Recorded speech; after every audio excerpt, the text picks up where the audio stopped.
In last week's review, I flew on a Eurowings booking but operated by a Germanwings aircraft.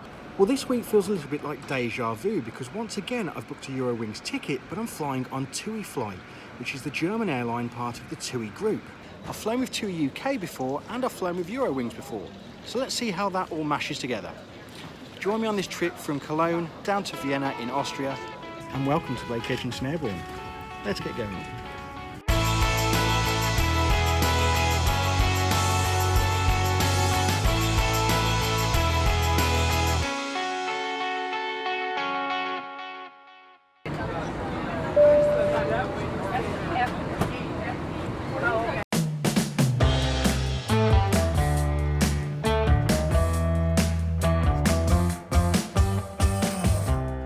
Located less than 10 miles from the cities of Cologne and Bonn, the cleverly named Cologne Airport is a hub for Eurowings and, like many airports in Germany, has plenty to see and do before passing through security.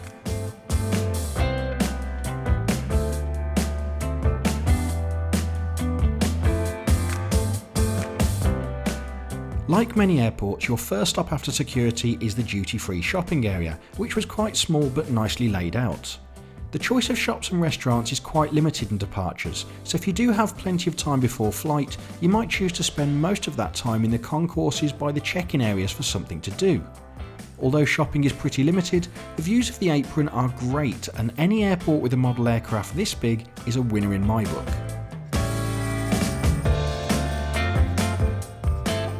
So that was a quick tour around Cologne Airport. I really like it actually. It's not the biggest or most advanced airport in the world, but it's a really relaxed place to spend an hour or two before your flight. Speaking of which, they've just announced our gate. Let's head to the aircraft.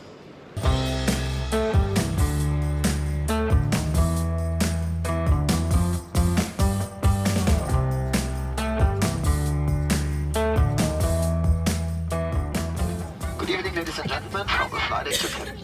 My name is Martin Scholz. In the name of the entire crew, I'd like to welcome you on board our Boeing 737-800 of course on evening service today to Vienna Air Fleet.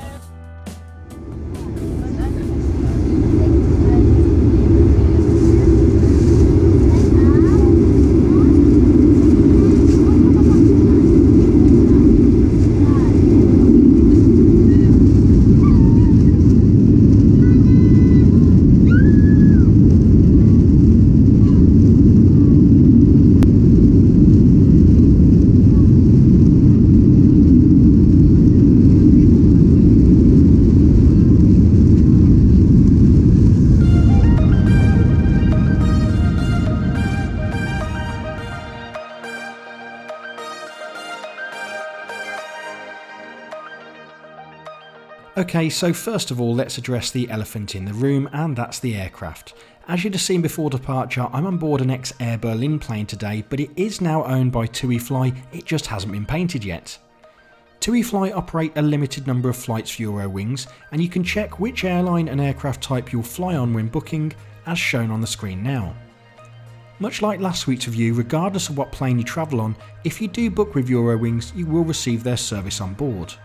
Speaking of booking, let's take a look at the options available if you're travelling on this particular route. Fares between Cologne and Vienna start from less than €40, although the price can vary significantly depending on your date of travel. Eurowings offer 3 fare classes, and I chose to purchase their Smart fare, which comes with 23 kilos of luggage allowance as well as refreshments on board, which we'll look at soon. For my trip, the total price was €65. So back to the aircraft, and the TUI Deutschland 737-800 has 189 seats in an all-economy layout. The cabin was in very good condition and featured trademark TUI Blue LED lighting, which provided a really relaxed atmosphere. All passengers have access to reading lights and cool air vents in the panel above your head, and while the toilets were nothing to write home about, they were kept very clean throughout the flight.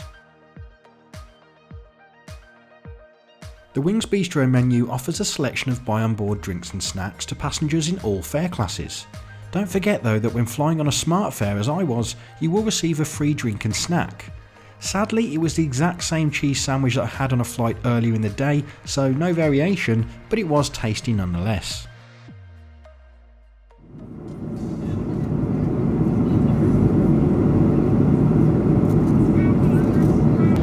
So far so good, quite a comfortable flight today on board this TUI aircraft. Let's take a look around the seat that you can expect on board. When booking this flight, Eurowings provide a plan of the TUI Fly 737 for seat selection, and just like their own aircraft, they advertise more legroom seats near the front of the plane. Let me know if you've tried the seats at the front of your TUI Fly 737, what the legroom is like in the comments. The Recaro designed seat on the TUI Fly 737 has a literature pocket at the top which contains your safety card as well as the buy on board menu, Wings in Flight magazine and retail shopping guide. Like a lot of modern seats, the bottom of the literature pocket is exposed, so it's not really a good place to store your belongings. If you purchase any items from the menu, you have a pretty good sized tray table for a snack and a small space to place your drink. The table can also be brought closer, which is useful for children and smaller passengers. Storage for personal belongings is towards the bottom of the seat and provides a good amount of space for a book or personal entertainment devices. Unfortunately, I did not find the seat particularly comfortable due to limited legroom provided. As you can see, it does get even worse when the seat in front is reclined.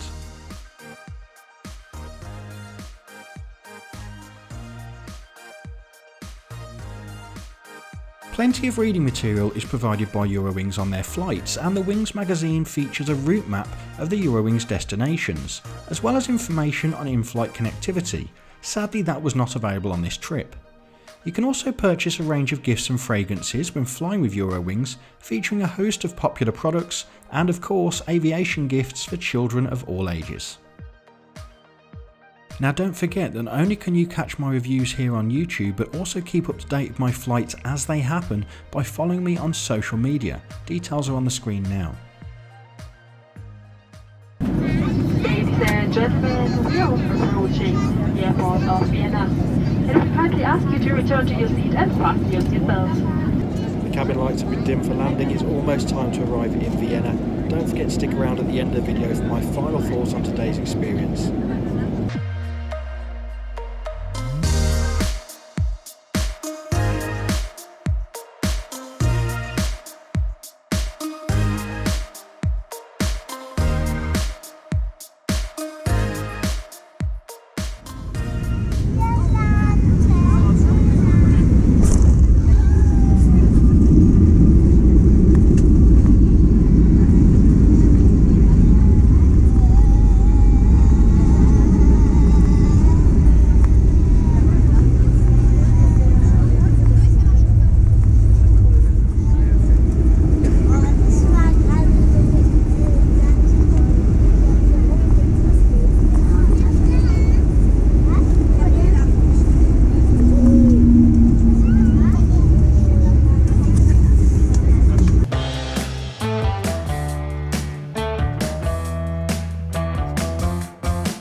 So welcome to Vienna here in Austria. If you've not watched one of my videos before, this is the part of the video where I share with you my final thoughts on today's trip, and we'll get started in Cologne. I really did quite like Cologne Airport. I thought it was really nice, particularly landside. There was plenty to see and do, quite a few shops and restaurants. When I did go airside though, I would say that there wasn't a massive amount of options for passengers really. That being said, it was a very nicely designed space. Boarding today's flight sadly was a little bit chaotic. There was only one gate agent checking boarding passes, and there were obviously a few issues with groups and families because it's quite a busy flight, so it slowed things down a little bit. When we did get on board the flight, I would say a very big thumbs up to the captain, a really detailed and very enthusiastic announcement pre-flight as well, and the cabin crew also. They were very friendly on board, smiling throughout the entire flight. The flight itself, I would say that the legroom, well, it was a little bit lacking for me. It wasn't the most comfortable experience I've had, particularly if the passenger in front of me had reclined. I think I'd have been in quite a bit of discomfort. The free snack and drink on board as part of my smart fare were very nice. The selection, if you don't have a smart fare, is okay for a short flight. One thing I would like to say though is the fact that after takeoff it took over half an hour for the pilots to turn off the fasten seatbelt signs, and then they turned them on again 25 minutes before landing. The cabin was completely secured for an absolute eternity. Now, it was a really quiet flight. There was no turbulence to speak of, so it just seemed a little bit odd to me, but maybe that's just the procedures that they have.